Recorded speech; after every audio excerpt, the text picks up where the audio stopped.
രണ്ടുപേരും ചാടി പടഞ്ഞാണ് എഴുന്നേറ്റത്. നീ നീ എന്താ എന്നെ ചെയ്ത ഇന്നലെ? സൺ വേഗം തന്നെ ബെഡിലേക്ക് ചൂണ്ടിക്കാണിച്ച ഇതെന്റെ ബെഡ്, എന്റെ റൂം. അവളെ ബ്ലാങ്കറ്റ് എടുത്ത് നാണമാക്കാൻ നോക്കിയ അവൻ അതും പിടിച്ചു വാങ്ങും. ഇതും എന്റെയാ. സംഭവിച്ചത് എന്താന്ന് വെച്ചാ ഇന്നലെ ഒരു ബോട്ടിലല്ല, ഒരുപാട് ബോട്ടിൽസ് അവരെടുത്ത് കുടിച്ചായിരുന്നു. കിക്കായപ്പോ ഉള്ള ഇമേജോ വാശിയോ അതൊന്നും തന്നെ ഓർമ്മയില്ല. സംഘം അവൾക്ക് കൊടുക്കാതെ വെച്ച ലൈറ്റ് ഉണ്ടല്ലോ, ആ ഒരു ഫാൻസി ലൈറ്റ് എടുത്തു കൊടുക്കും, അവൾക്ക് ആ ക്യാമറ എടുത്തു കൊടുക്കും. പിന്നെ സ്കൂളിലും കോളേജിലൊക്കെ ഒരുപാട് ഫോട്ടോഗ്രാഫിക്കുള്ള സ്റ്റേറ്റ് അവാർഡൊക്കെ കിട്ടിയിട്ടുണ്ട്. അതെല്ലാം യൂജിന് കാണിച്ചു കൊടുക്കും. അവൾ അത്രയ്ക്കൊന്നും എക്സ്പെക്ട് ചെയ്തിട്ടുണ്ടായിരുന്നില്ല. എന്നാ ഇപ്പൊ അതൊക്കെ ആലോചിച്ച് നോക്കുമ്പോ എന്തൊരു ക്രിഞ്ചാണ്, എന്തൊക്കെയാ കാണിച്ചു കൂട്ടിയത്. എന്നാ ഇവള് ഡീസന്റ് ആണോന്ന് നോക്കിയാ ഒട്ടുമല്ല. കരഞ്ഞ് കാറി അലറുമല്ലായിരുന്നോ. മനസ്സിലുള്ള വിഷമങ്ങളെല്ലാം പറഞ്ഞു ആശ്വസിപ്പിച്ചതാണെങ്കിൽ സംഘം. അങ്ങനെയാണ് രണ്ടുപേരും ഈ ഒരു ബെഡിലെത്തിയത്. രാത്രിയിൽ കുറച്ചു സമയം നല്ല ചൂടായിരുന്നു. അപ്പൊ ഒരു കളഞ്ഞതാണ് ഈ ഡ്രസ് എല്ലാം. അത് കഴിഞ്ഞ് തണുപ്പ് വന്നപ്പോ രണ്ടുപേരും ചൂട് പിടിച്ചങ്ങ് കിടന്നു. പാവം നമ്മുടെ ജോക്കോ, അവൻ ഇതുവല്ലതും അറിയുന്നുണ്ടോ? നീ കാരണ അല്ല നീയാന്ന് പറഞ്ഞ് രണ്ടുപേരും ബ്ലെയിം ചെയ്യാണ്. അതുകൊണ്ട് എന്തായാലും ഒരു ഡിസിഷൻ എടുത്തോ, ഇനി വീട്ടില് ഡ്രിങ്ക്സ് പാടില്ല. ഇന്നലത്തെ കാര്യം തന്നെയാണ് മനസ്സില്. രണ്ടുപേർക്കും ഇരിക്കപ്പുറതിയില്ല. ഫേസ് ടു ഫേസ് കാണാൻ പോലും ഇപ്പൊ ചമ്മലായി തുടങ്ങി. ഹ്യൂജിന് ഇക്കാര്യം ബെസ്റ്റ് ഫ്രണ്ടിന്റെ അടുത്ത് പറഞ്ഞതേ ഉള്ളൂ. അപ്പൊ തന്നെ തെറ്റിദ്ധരിച്ചു. എന്താടി കേൾക്കുന്ന ഇത്ര പെട്ടെന്നോ? അതും അന്യായ സൗണ്ടിൽ ചോദിച്ചുകൊണ്ട് അവിടെയുള്ളവരെല്ലാവരും തന്നെ കേട്ടു.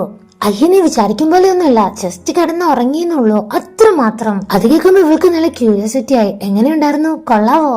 സംഘിന്റെ ഫ്രണ്ട്സ് ഇതൊക്കെ തന്നെയാണ് ചോദിക്കുന്നത്. ഡാ, നിനക്ക് ഗേൾസ് ഷാമ്പൂന്റെ സ്മെല്ലൊക്കെ വരുന്നേ. ഒരു ഗേൾ ആൻഡ് ബോയ് ഒരു വീട്ടില് സ്റ്റേ ചെയ്താ ഒന്നും തോന്നത്തില്ല? ഇതുവരെ തോന്നിയിട്ടില്ല? അവളെ കാണാൻ എങ്ങനെ സുന്ദരിയാണോന്ന് ചോദിച്ചാ അല്ല, പാവ എന്റെ ജോക്ക് മാത്രം കാണാൻ സുന്ദരൻ. റൂമെത്തി കഴിഞ്ഞാൽ രണ്ടുപേരും സെയിം ബാത്റൂം തന്നെയാണല്ലോ യൂസ് ചെയ്യുന്നത്. അപ്പൊ ഇടയ്ക്കിടയ്ക്ക് ഫേസ് ടു ഫേസ് കാണുന്ന സിറ്റുവേഷൻ വരും. അന്ന് വെള്ളടിച്ചു പോയവർ എന്ത് ഫ്രണ്ട്ലി ആയിരുന്നു എന്നറിയോ? ഇപ്പൊ അതിന്റെ 7 ഇലത്ത് പോലും വരില്ല.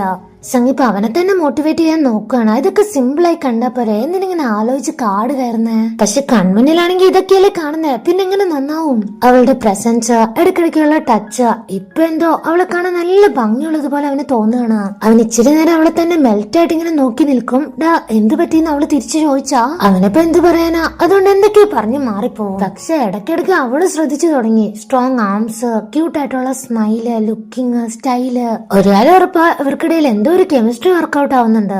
ഓഫീസ് മീറ്റിംഗിൽ മറ്റാരെക്കാളും സ്കോർ ചെയ്തത് നമ്മുടെ ഹ്യൂജിനാണ്. BS ഫുഡ് പ്രൊഡക്റ്റ് സെയിൽ ചെയ്യാൻ പറ്റുന്ന മാർക്കറ്റിന്റെ ലിസ്റ്റ് അവള് കളക്ട് ചെയ്തിട്ടുണ്ട്. അതിനുള്ള അപ്രൂവ്മെന്റും അവള് പാർക്കിന്റെ അടുത്ത് നിന്ന് വാങ്ങും. ബോയിലർ ശരിയാക്കി തരാന്ന് പറഞ്ഞ് വന്ന് കരിച്ചു കളഞ്ഞ അങ്കിളിനെ ഉണ്ടല്ലോ, ആദ്യം കണ്ടുപിടിച്ചത് ആരാ? നമ്മുടെ ജോക്കു. പിന്നാലെ തന്നെ സംഘം, ചതിയൻ. അവനിട്ടൊരു പണി കൊടുക്കണമല്ലോ. അവന്റെ അമ്മയാണെങ്കിൽ സിഗരറ്റ് വലിച്ചതിന് അവന്റെ അടുത്ത് ദേഷ്യപ്പെടാനായിട്ട് വരുമ്പോ ഇവനും കൂടെ സപ്പോർട്ട് ചെയ്യും. കറക്റ്റ് ചെയ്താണ്ട് ഒരു 5-5:30 ആയിട്ടുണ്ടാവും. ഇന്നലെ ഷോപ്പിന്റെ പിന്നിലിരുന്ന് വലിക്കുന്നത് ഞാനും എന്റെ കൊച്ചും കണ്ടതാ. അല്ല പിന്നെ അവന്റെ കാര്യത്തിൽ ഒരു തീരുമാനമാക്കി കൊടുത്തു. ഹ്യൂജിന് ഇപ്പൊ വീടെത്തിയാലും പാർക്കിന്റെ കോള് വരികയാണ്. പ്രോജക്ട് ഡിസ്കഷൻ ഉണ്ട്. എന്തായാലും ജോക്ക് സൈലന്റ് ആയിട്ടൊന്നും ഇരിക്കില്ലല്ലോ. അമ്മ അമ്മ എന്ന് പറഞ്ഞോണ്ടിരിക്കുകയാണ്. അതാരാണെന്ന് ചോദിച്ച ടെൻഷനിൽ അവളിങ്ങനെ ധൃതിയിൽ എഴുന്നേറ്റതാണ്. തട്ടിപ്പടഞ്ഞ് വീണേന്. അപ്പൊ സംഘം വന്ന് നീ ഇത് സൂക്ഷിച്ച് നടന്നുകൂടെയെന്നും കൂടെ ചോദിച്ചു. നീ ഒറ്റയ്ക്കല്ലേ താമസിക്കുന്നേ, കൂടെ ആരെങ്കിലും ഉണ്ടോ എന്ന് അവൻ ചോദിച്ചാ ഇവളാണെങ്കിൽ ടിവിന്ന് വന്ന സൗണ്ടാന്ന് പറഞ്ഞ് ഒരുവിധം എസ്കേപ്പ് ആവും. ഈ ഒരു പ്രോജക്ട് സക്സസ് ആയാൽ മാത്രമേ അവൾക്ക് ഓഫീസിൽ പെർമനന്റ് ആവാൻ പറ്റുള്ളൂ, ജോലി സ്ഥിരാവുള്ളൂ. സോ അവള് സംഘിന്റെ കൈ കയറി പിടിക്കുകയാണ്. ഒന്ന് സഹായിക്കാവോ? ചോക്കുന്റെ കാര്യത്തില് നീ വേണം ഒന്ന് ഹെൽപ്പ് ചെയ്യാൻ. അവളോട് എന്തോ ലൈറ്റ് ആയിട്ട് ഫീലിംഗ്സ് ഉള്ളതുകൊണ്ട് പെട്ടെന്ന് കൈ തട്ടി മാറ്റി അവൻ എഴുന്നേറ്റ് പോവും. പക്ഷെ നൈറ്റ് അവൻ ഉണരുമ്പോ അവള് വർക്ക് ചെയ്തോണ്ടിരിക്കുകയാണെങ്കിൽ ചായ ഇട്ട് കൊടുക്കും. വർക്ക് പ്രഷർ കാരണം വീട്ടിലെങ്ങാനും വന്ന അപ്പൊ തന്നെ കടന്നുറങ്ങും, വേറെ ഒന്നും ചെയ്യില്ല. അങ്ങനെയൊക്കെ ലൈഫ് ഇങ്ങനെ മുന്നോട്ട് പോകുമ്പോ ഒരു ദിവസം അവിടെ പെട്ടെന്ന് മഴ പെയ്യാണ്. അവൾക്കാണെങ്കിൽ മഴ നല്ല ഇഷ്ടമാണ് അന്ന് പറഞ്ഞായിരുന്നു. അവളെന്തിനാ നല്ലൊരു റൂം ഉണ്ടായിട്ട് ഹാളിൽ തന്നെ കിടന്ന് ഉറങ്ങുന്നേ എന്നറിയോ? പണ്ട് ചേച്ചി അവളും കുറച്ച് കഷ്ടപ്പെട്ടാണ് ജീവിച്ചിരുന്നത്. ചെറിയൊരു ബേസ്മെന്റിലായിരുന്നു താമസം. അവിടെ മഴ പെയ്താൽ ഫുള്ള് വെള്ളം കയറും. അതുകൊണ്ട് ചേച്ചി അവൾക്ക് പേടിയാവാതിരിക്കാൻ വേണ്ടിയാണ് ഈ സ്റ്റാർസ് എല്ലാം വരച്ചിട്ടത്. അതിൽ പിന്നെ ഈ സ്റ്റാർസ് കാണുമ്പോഴൊക്കെ അവൾക്ക് ചേച്ചിന് ഓർമ്മ വരും. അങ്ങനെ ഓർമ്മകൾ കൂടുതലായിട്ട് വന്നുകൊണ്ടാണ് ഈ റൂമിൽ കിടക്കാതെ അവള് ഹാളിൽ കിടക്കുന്നത്. അവൾ ഏറ്റവും കൂടുതൽ മിസ് ചെയ്യുന്നത് ചേച്ചി ഉണ്ടാക്കി തരുന്ന ഫുഡാണ്. അതുകൊണ്ട് സംഗീത അതേ രീതിയിൽ ഒരു പാൻ കേക്ക് പ്രിപ്പയർ ചെയ്യാന്ന് വിചാരിച്ചു. കോണെല്ലാം വെച്ച് ചീസെല്ലാം ഇട്ട് സിമ്പിൾ ആയിട്ടുള്ള ഒരു റെസിപ്പി. ഇതിനിടയ്ക്ക് ജോക്കുനെ നോക്കണം. ഇപ്പൊ 7 മണിയാവാൻ അവൻ കാത്തിരിക്കുകയാണ്. നിന്റെ ആന്റി എന്താണ് കുട്ട വരാത്ത? കുറെ നേരമായില്ലോ. കോളാക്കി നോക്കി എപ്പോഴാ വരികയെന്ന് ചോദിച്ചാ ഇറങ്ങാനായിട്ട് നിന്നതാണോ? അപ്പൊ ലാസ്റ്റ് നിമിഷം പാർക്കാണെങ്കിൽ പിന്നെ വർക്ക് കൊടുത്തു. 7 ആയി, 8 ആയി, 9 ആയി, ലാസ്റ്റ് 10 ആയി. അപ്പൊ അവൾ അരമണിക്കൂറിനുള്ളിൽ വരാന്ന് പ്രോമിസ് ചെയ്തതാണ്. അപ്പോഴും പാർക്ക് വരും. എന്താന്ന് വെച്ചാൽ അവർക്ക് ചില ക്ലയന്റ്സിനെ എല്ലാം മീറ്റ് ചെയ്യാൻ പോണം. സംഗിന് അതല്ല ടെൻഷൻ. മഴ നനഞ്ഞാ അവള് ബസ് ഇറങ്ങി വരുമ്പോ അവൾക്കിടയിൽ കൊടയൊന്നും ഉണ്ടാവില്ലല്ലോ. ജോക്കൂട്ട അങ്ങള് പെട്ടെന്ന് ഈ കുട കൊണ്ട് ആന്റിക്ക് കൊടുത്ത് ആന്റിനെയും കൂട്ടിക്കൊണ്ട് വന്നാലോ? എങ്ങനെയുണ്ട്? ഞാൻ ഈ ചെയ്യുന്നതെല്ലാം നിനക്കൂടെ വേണ്ടിയാ. ആന്റിക്ക് പനി പിടിച്ചാൽ നിനക്കും വരില്ലേ? അത് വരാതിരിക്കാനാ. അവിടെ പെരുമഴയായതുകൊണ്ട് സംഘ ബസ് സ്റ്റോപ്പിൽ കാത്തു നിന്ന് ഉള്ള ചെളി എല്ലാം അവന്റെ ഡ്രസ്സിലാവുന്നുണ്ട്. അപ്പൊ അങ്ങോട്ടേക്ക് ഒരു എക്സ്പെൻസീവ് കാറ് വരും. അവന് നോക്കുന്നുണ്ട്. ഡോറ് തുറന്ന് അവൾ ഇറങ്ങി വന്നപ്പോഴാണ് ശരിക്കും ഞെട്ടിപ്പോയത്. ഇത് ഏതാ ചിക്കൻ? ഇവളെന്താ ഇവന്റെ കൂടെ? അവന്റെ ഡ്രസ്സും ഇപ്പൊ പാർക്കിന്റെ ഡ്രസ്സും തമ്മിൽ കമ്പയർ ചെയ്ത് ഭയങ്കരമായിട്ട് ജലസാവാണ്.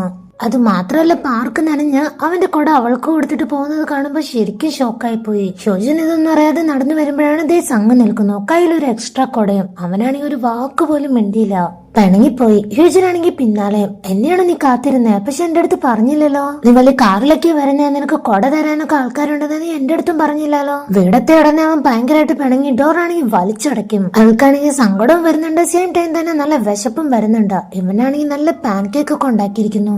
ഒരു സീൻ കട്ടായി ഇപ്പൊ കാണിക്കുന്നത് ആ ഒരു ആക്ടർ ഉണ്ടായിരുന്നല്ലോ, ഹാൻലിയ. അവരുടെ ഫോട്ടോഷൂട്ട് ആണെങ്കിൽ വൈറലായി. അത് എടുത്തു കൊടുത്ത ഫോട്ടോഗ്രാഫർ ആമിയുടെ ഇന്റർവ്യൂ ഒക്കെ ഉണ്ടായിരുന്നു. സർപ്രൈസിംഗ് ആയിട്ടുള്ള കാര്യം എന്താന്ന് വെച്ചാൽ അവള് സംഗിന്റെ പേര് അസിസ്റ്റന്റ് ആയിട്ട് ചേർത്തിരിക്കുന്നു. ഇത്രയും പബ്ലിസിറ്റി അവന് കിട്ടിയതോർത്ത് ഹ്യൂജനും അവളുടെ ഫ്രണ്ടും അത്ഭുതത്തോടു കൂടിയാണ് നോക്കുക.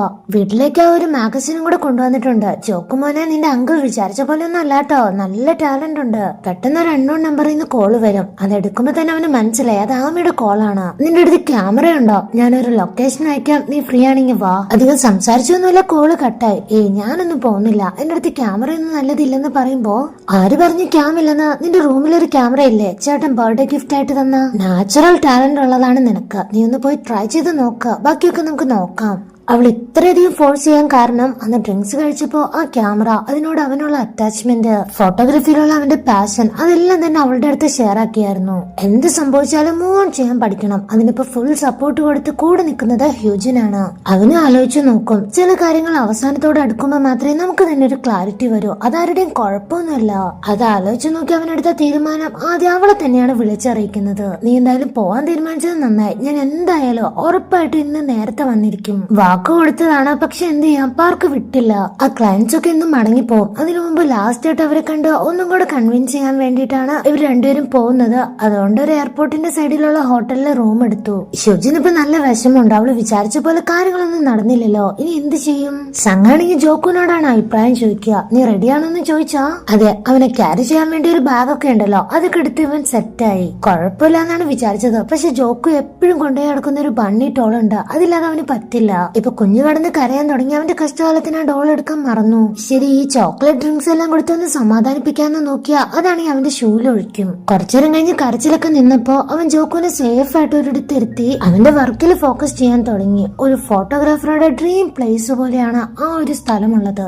ആമി അവിടെ തന്നെയുണ്ട്. ഇവനെ വിളിച്ചു വരുത്തി കുട്ടിലൊക്കെ കൊടുത്തു. നിനക്ക് വെറും 3 മണിക്കൂറാണ് സമയം. സുസംഗ് തയ്യാറെടുപ്പുകൾ തുടങ്ങി ജോക്കുവിനെ ഒരു സീറ്റിൽ ഇരുത്തിയതാണ്. കുറച്ചേരൊക്കെ അവൻ അനങ്ങാതിരിക്കും. അത് കഴിഞ്ഞപ്പോ അവൻ എഴുന്നേറ്റ് പോയി. ആ ക്യാമറാസിലൊക്കെ തൊട്ട് നോക്കുമ്പോ, ചോക്കുട്ട, ഇതിലെങ്ങാനും എന്തേലും പറ്റിയാ നിന്റെ ആന്റി 2 വർഷം ശമ്പളം ഇല്ലാതെ പണിയെടുക്കേണ്ടി വരും. അവനെ പിടിച്ചിരുത്തി അവന്റെ 2 സ്നാപ്പൊക്കെ എടുക്കും. ഈ പാർക്കും ജിയോങ്ങും കോളേജിൽ വെച്ചും ഇതുപോലെ പ്രോജക്ട് വർക്കൊക്കെ ഉറക്കൊഴിച്ച് ചെയ്യാറുണ്ടായിരുന്നു. അവൾ ഒത്തിരി കഷ്ടപ്പെട്ടാണ് ഓരോ വർക്കും ചെയ്യുന്നത്. പക്ഷെ പാർക്കാണെങ്കിൽ സ്മാർട്ട് വർക്കും. ഈ പ്രൊജക്ടിനേക്കാളും ഇഷ്ടമാണ് ജിയോങ്ങിനെ. അതിനുവേണ്ടിയാണ് അവൻ ഈ ഇല്ലാത്ത സമയമൊക്കെ ഉണ്ടാക്കി അവളുടെ കൂടെ ഇരിക്കുന്നത്. അത് അവളോട് ഇങ്ങനെ ഡയറക്റ്റ് ആയിട്ട് പെട്ടെന്ന് പറഞ്ഞപ്പോ അവള് സൈലന്റ് ആയി പോയി.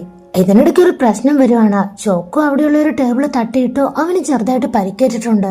ബ്ലഡ് വന്നു. സംഘാണെങ്കിൽ ഓടി എടുത്തോണ്ട് ഹോസ്പിറ്റലിൽ പോയ ആ ഗാർഡിയന്റെ സൈൻ ഇല്ലാതെ അവർക്കൊന്നും ചെയ്യാൻ പറ്റില്ലെന്ന്. സോ ഉടനെ തന്നെ ഹ്യൂജിനെ കോൾ ചെയ്യും. ഒന്നല്ല, ഒരുപാട് വട്ടം. ഫോൺ എടുത്തില്ല. അവൾ എയർപോർട്ടിൽ വർക്കിലായിരുന്നു. ലാസ്റ്റ് തിരിച്ച് വീട്ടിലേക്ക് വരുന്ന വഴിയാണ് അവള് ഫോൺ എടുത്ത് നോക്കുന്നതും ഈ കോൾസ് എല്ലാം കണ്ട് തിരിച്ചു വിളിക്കുന്നതും. ഹോസ്പിറ്റലിന്റെ കാര്യമെല്ലാം പറയുമ്പോ അവളെ പാർക്കാണ് അവളെ ഡ്രോപ്പ് ചെയ്തത്. ഹ്യൂജിൻ ടെൻഷനായിട്ട് ഓടി വന്ന് കുഞ്ഞിന് എന്തെങ്കിലും പറ്റിയോ, കുഞ്ഞ് സേഫ് ആണെന്ന് നോക്കിയ അവനിപ്പോ മരുന്നെല്ലാം കഴിച്ച് നല്ല ഉറക്കാണ്.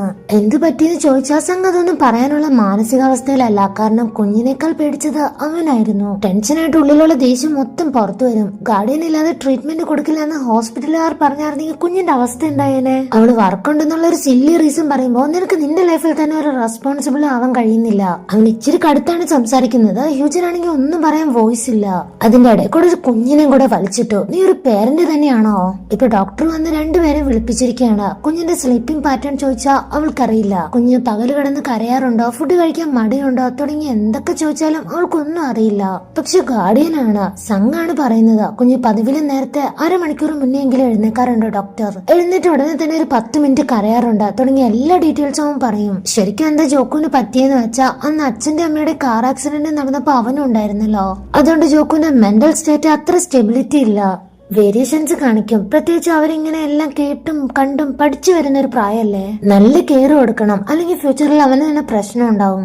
വീടത്തെ ഹ്യൂജൻ ആദ്യം ജോക്കുവിനോട് സോറി പറയും. പിന്നെ സംഘ പറഞ്ഞതിലൊന്നും അവൾക്ക് വിഷമൊന്നുമില്ല, കാരണം അവൻ അവന്റെ ടെൻഷൻ കൊണ്ട് പറഞ്ഞതാണ്. എന്നാൽ അവനവട്ട് ഇത്രയും ദേഷ്യപ്പെടണ്ടെന്ന് ഓർത്ത് ഭയങ്കര ഗിൽറ്റി ഫീൽ വരുന്നുണ്ട്. അത്രയ്ക്കും പറയേണ്ടിയിരുന്നില്ല, കാരണം അവൾ ആഗ്രഹിച്ച കാര്യങ്ങളൊന്നും അല്ലല്ലോ ലൈഫിൽ നടന്നത്. സിറ്റുവേഷൻ കാരണല്ലേ. സോറി പറയുന്നതിനേക്കാൾ എന്തുകൊണ്ടും ബെറ്റർ എന്തെങ്കിലും ഫുഡ് ഐറ്റംസ് വാങ്ങിക്കൊടുക്കാം. അങ്ങനെ അവൻ മേടിച്ചോണ്ട് ഫ്ലാറ്റിലേക്ക് വരുമ്പോ ഇവർക്ക് രണ്ടുപേർക്കും ഒരു ഗസ്റ്റ് ഉണ്ട്. ആരാന്ന് ചെന്ന് നോക്കിയാൽ നമ്മുടെ പാർക്ക്. ഇവരുടെ അപ്പാർട്ട്മെന്റ് പാർക്കിന്റെ പ്രോപ്പർട്ടിയാണ്. 2 ദിവസം മുന്നേ ബോയിലർ എല്ലാം കംപ്ലൈന്റ് ആയിന്ന് പറഞ്ഞ് കുറച്ച് തെറി അയച്ചില്ലായിരുന്നു ഓണർക്ക്. അത് ഇവനാണ് കിട്ടിയത്. സംഗിനാണ് ഭയങ്കര ടെൻഷൻ. അവര് രണ്ടുപേരും ഫാമിലി ആയിട്ട് ഒരു കൊച്ചിന്റെ കൂടെ ജീവിക്കുന്നത് പാർക്ക് കണ്ട എന്തായിരിക്കും അവസ്ഥ. സോ ഗൈസ്, ഇങ്ങനെ ഒരു സിറ്റുവേഷൻ കാണിച്ചിട്ടാണ് ഈ ഒരു എപ്പിസോഡ് ഉണ്ടാവുന്നത്.